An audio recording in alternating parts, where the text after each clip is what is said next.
Большую победу одержали накануне съезда строители Атбашинской ГЭС. Атбаш ГЭСи 1963-жылы курула баштаган. 1970 жылы ишке берилген. 70 жылдан бери ишке берилгенден бери үзгүлтүксүз электр энергиясын чыгарып келатабыз.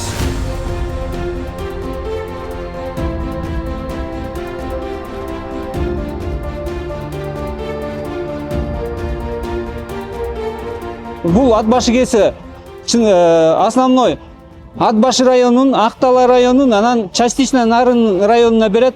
Тактап айтканда Нарын областынын 25-30%-ын камсыз кылат электр энергия менен. Ушуга чейин камсыз кылып келген. Реконструкцияга берилген себеби 50 жылдан ашык иштеген бир оборудование, 50 жылдан ашык иштеп уже толук кандуу 40 мегаватт чыгара албай калган. Биз акыркы жылдары 36 эле мегаватт чыгарып калганбыз да. Улам тетиктери эски болуп, мурунку 50-60 жыл мурунку тетиктер жок болгондугуна байланыштуу ар кайсы заводдон заказ берип атып, чыгымыбыз көпкө чыган. Ошондуктан 2022 жылда реконструкцияда бүткөндөн бери биз азыр толук кандуу эч токтоосуз электр энергиясын чыгарып келатабыз 45,7 мегаватт. Атбаш ГЭС мындайча айтканда 100% жаңыланды да.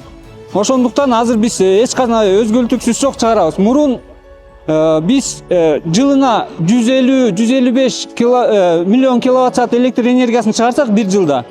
Былтыркы мына 2024-те 203 миллионго чыгардык. Мындайча айтканда 55 миллионго жакшы аткардык да. Бул реконструкциянын жыйынтыгы.